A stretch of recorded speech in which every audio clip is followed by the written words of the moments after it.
नमस्कार. पुन्हा एकदा सत्य घटनेवर बोलू. आज जी मी तुम्हाला घटना सांगणार आहे, ती 1 किंवा दीड महिनाच झाला असेल.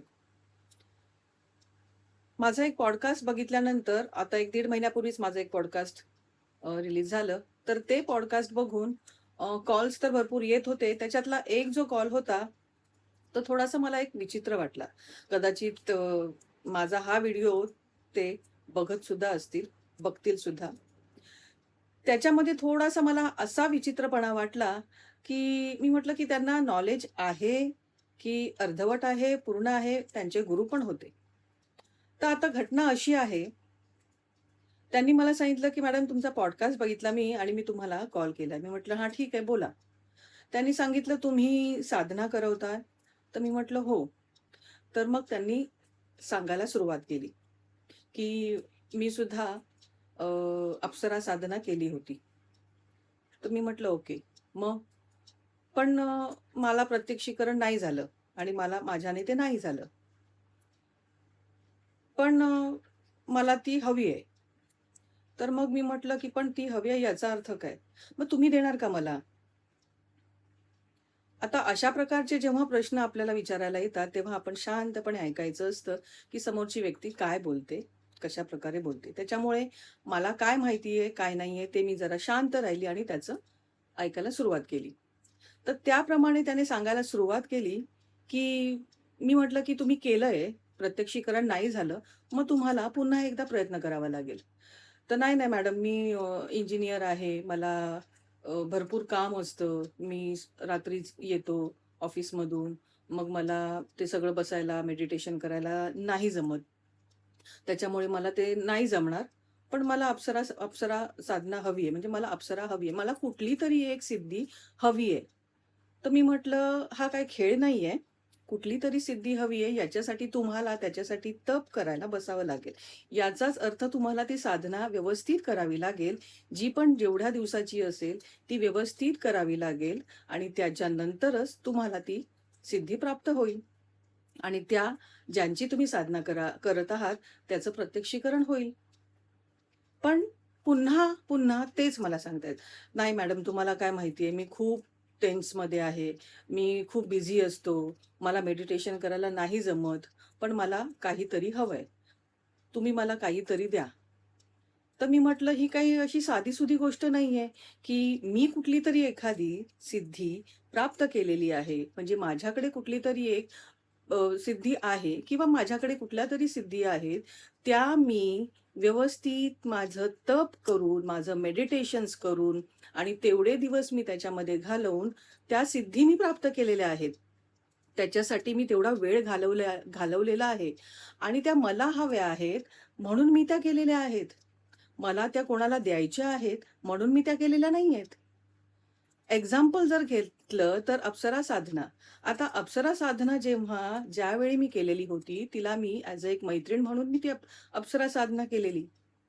आणि मी मैत्रीण म्हणून आलेली जी अप्सरा आहे, ती माझी मैत्रीण म्हणूनच राहणार आहे. आणि मला ती नेहमी माझी मैत्रीण म्हणूनच हेल्प करत राहणार आहे. मला जेव्हा काही प्रॉब्लेम्स येतील, तेव्हा ती मला मदत करणार आहे, पुढच्या कामांसाठी वगैरे. तिला मी व्यवस्थित माझं तप करून, साधना करून मी तिला अचीव्ह केलेलं आहे आणि अशा प्रकारची एखादी सिद्धी मी दुसऱ्याला का म्हणून देऊ? आणि तिने मला बघून, माझी साधना बघून, माझं तप बघून ती मला प्रसन्न होऊन ती माझ्याकडे आलेली आहे. आणि ती कशावरून मी दुसऱ्याला दिल्यानंतर ती त्यांच्याबरोबर राहील. ती माझी मैत्रीण म्हणून आहे. पण एखादी व्यक्ती तिचा दुरुपयोग करू शकते किंवा एखादा पुरुष आहे तो वेगवेगळ्या प्रकारे म्हणजे एक मैत्रीण म्हणून घेतलं तर एक वेळ ठीक आहे. पण प्रेयसी म्हणून किंवा वाईफ म्हणून अशा प्रकारे जर तो घेतोय, तर त्याचे दुष्परिणाम ते त्याला भोगावे लागतील. कारण मी एखादी सिद्धी माझी मैत्रीण म्हणून तिला अचीव्ह केलेली आहे आणि मी माझ्या मैत्रिणीला दुसऱ्या कोणाला तरी कशी काय देऊ? तर त्यावेळी ते मला सांगायला लागले, की "नाही मॅडम, तुम्हाला त्याचे किती पैसे होतील वगैरे ते सगळे मला सांगा, मी देतो." आता कितीही पैसे लागले तरी, किती लागले, 2 लाख लागले, 3 लाख लागले, 4-5 लाख कितीही जरी लागले, तरी तेवढ्या अमाउंटला 4-5 लाखाला मी ती त्या व्यक्तीला मी ती नाही विकू शकत. काहीतरी त्याचं महत्व असेल की नाही त्या सिद्धीचं माझ्याकडे. ती मला माझ्या कामामध्ये, माझ्या कार्यामध्ये ती मला हेल्प करणार आहे आणि आपली एक मैत्रीण म्हणून मी दुसऱ्याला कोणाला ती कशी विकणार? नाही. तो व्यक्ती ऐकायला काही तयार नाही. पुन्हा-पुन्हा, "नाही मॅडम तुम्हाला कळत नाहीये, मी खूप टेन्शनमध्ये आहे. मला हवंय, मला काहीतरी हवंय. मला एक प्रेत तरी द्या. मला प्रेत सिद्ध करून द्या." मी म्हटलं, "बरं, तुम्हाला प्रेत पाहिजे. मग तेवढं तुम्ही तप करणार, तेवढं तुम्ही मेडिटेशन करणार. ठीक आहे, तुम्ही तेवढं मेडिटेशन्स केल्यानंतर, तुम्ही त्या साधनेला बसल्यानंतर, तुमच्या समोर जेव्हा ते प्रेत सिद्ध होईल, प्रत्यक्ष येईल, त्यावेळी तुम्ही त्याला बघायला तेवढं तुमच्यामध्ये हिंमत असेल का? प्रेत मला हवंय, प्रेत मला सिद्ध करून द्या. याचा अर्थ तुम्हाला खायची गोष्ट वाटते का? मी सरळ-सरळ त्यावेळी त्यांना म्हटलं, की ज्यावेळी एखादी व्यक्ती मरते आणि त्या व्यक्तीला पुरलं जातं, ज्यावेळी हिंदू धर्मामध्ये जाळलं जातं, त्याच्यामुळे त्याची तर राख होते. पण काही धर्मांमध्ये जाळलं जात नाही, पुरलं जातं, तर त्यावेळी काही लोकं त्याचा दुरुपयोगही करतात आणि त्या बॉडीला सिद्ध करून घेतात. मग अशा वेळी ती जेव्हा बॉडी डिकंपोज होते, त्याला किडे-मुंगी खात असतात आणि अशा कंडिशनमध्ये जर ती असेल, तर अशा कंडिशनमध्ये सुद्धा ती आपल्या समोर प्रत्यक्षीकरण होते. त्याला अ, जीवजंतू त्याला खात असतात, चावत असतात आणि सडलेलं मांस वगैरे अशा कंडिशनमध्ये ते प्रत्यक्षीकरण आपल्याला होतं. अशा कंडिशनमध्ये ते आपल्या समोर येऊन बसतात. मग ती कंडिशन बघण्याची तुमची तेवढी ताकद आहे का? तुम्हाला साधं मेडिटेशन करण्यासाठी तुम्हाला साध्या साधनेमध्ये तुम्हाला 3 तास, 2 तास, 4 तास बसण्याची एवढी कॅपॅसिटी नाहीये. तुमच्यामध्ये एवढं तप नाहीये, की तुम्ही तेवढं बसू शकता आणि ती साधना कंप्लीट करू शकता. तर तुम्ही कशी काय आशा करताय, की एखादं प्रेत तुमच्या समोर येऊन बसल्यानंतर तुम्ही नीट राहाल? नाही मॅडम तुम्हाला काय समजत नाहीये. मला सारखं-सारखं तेच. नाही मॅडम तुम्हाला काय समजत नाहीये. मी खूप टेन्शनमध्ये आहे. मी म्हटलं, "अहो तुम्ही टेन्शनमध्ये आहात, बरोबर आहे. पण आम्ही सुद्धा ज्यावेळी आपण तप करतो, सिद्धी साधना करतो आणि एखादी सिद्धी प्राप्त करतो, त्याच्यासाठी तप करणं गरजेचं आहे की नाही?"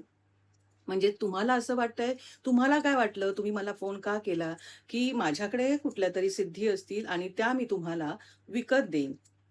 तर असं होत नाही. कुठलीही सिद्धी ट्रान्सफर केली जात नाही. कोण करत असतील ते फेक सांगत असतील.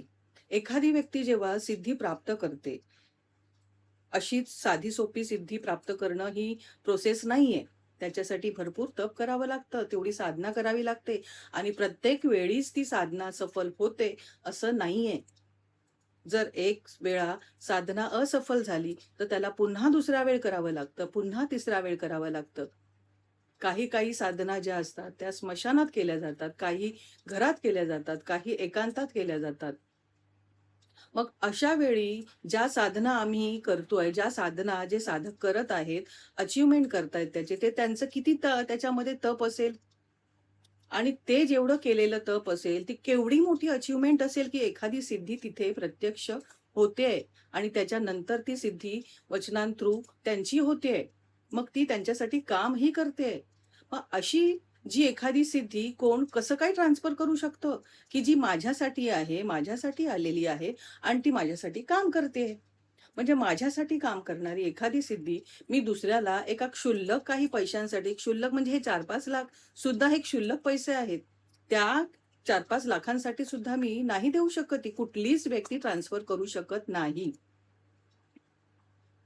तुम्हाला जर कोणी सांगत असेल, की आम्ही ही सिद्धी आम्ही ट्रान्सफर करतो, तर ते तुम्हाला फसवत आहेत. तुमच्याकडून पैसे घेतील आणि तुम्हाला ते मिळणार पण नाही.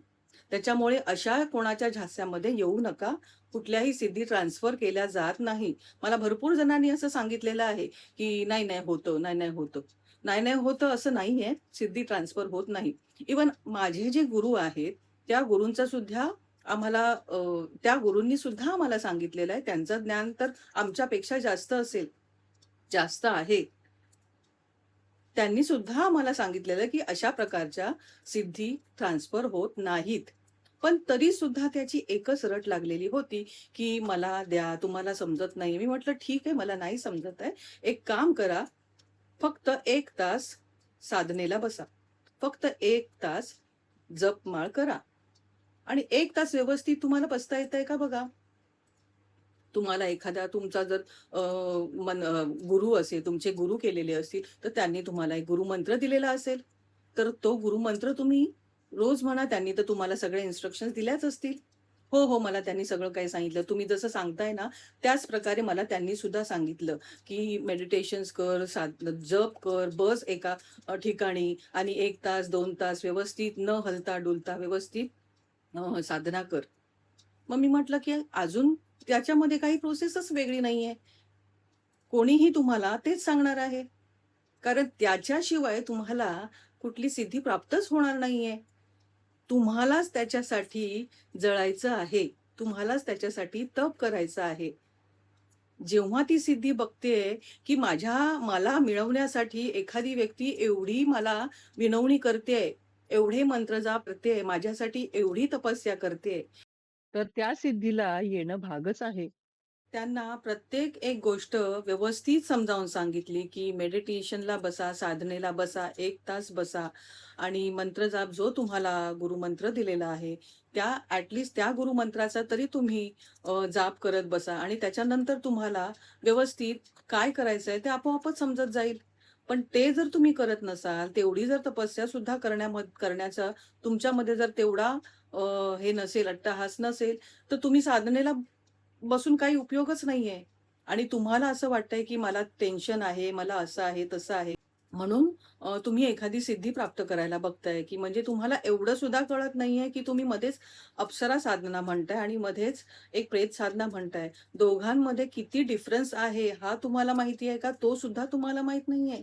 अप्सरा साधना करताना अप्सरा ही अगदी सौम्य, कोमल याची असते.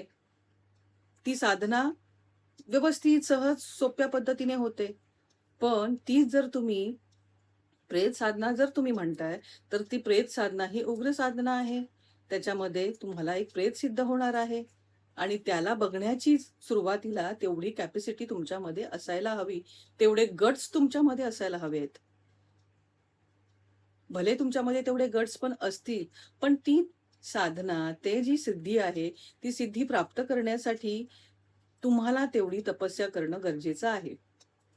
त्याला व्यवस्थित समजावून माझं त्यावेळी थोडंसं डोकं एवढं तापलं, की तरीसुद्धा त्याला व्यवस्थित मी समजावून सांगत होती, पण त्याला काही समजत नव्हतं.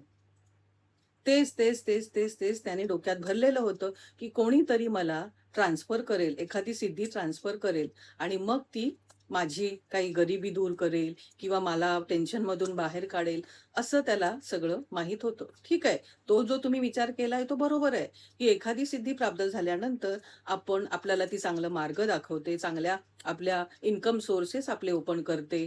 काही जे प्रॉब्लेम्स लोकांचे असतात ते सॉल्व्ह करण्यामध्ये आपल्याला ते मदत करत असते. पण तुम्ही एक इंजिनिअर आहात आणि मग तुम्ही त्याच्यासाठी का प्रयत्न करताय? म्हणजे तुम्हाला पैसा मिळण्यासाठी?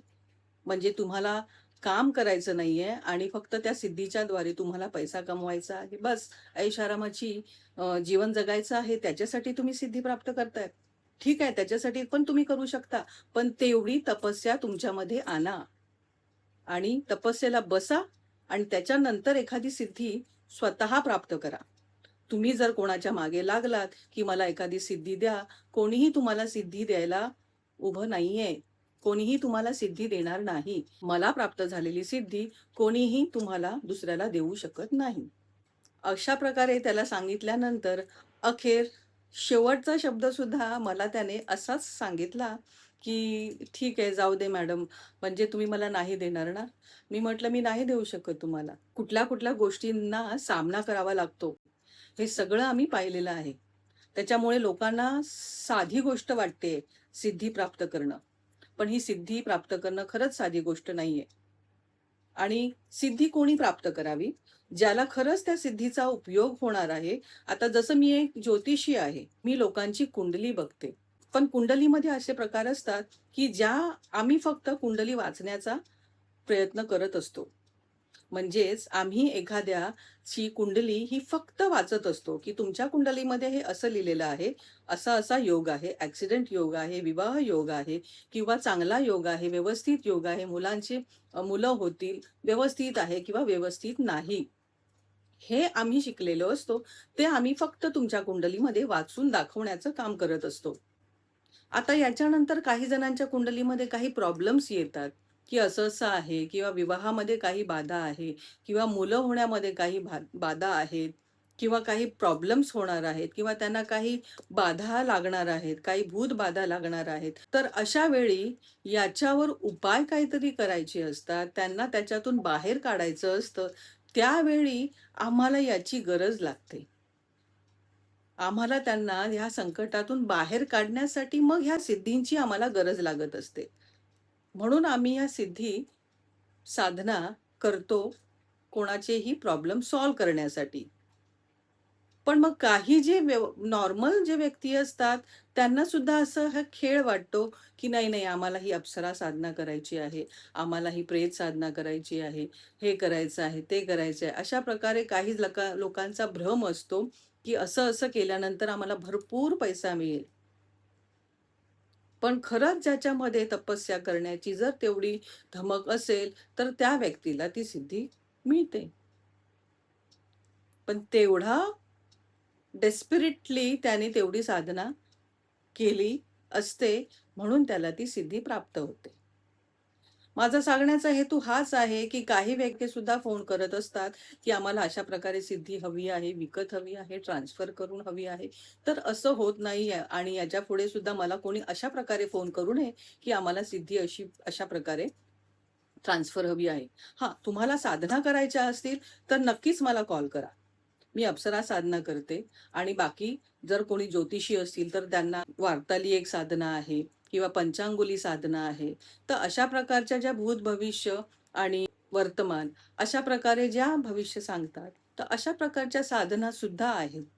काही चांगल्या साधना आहेत.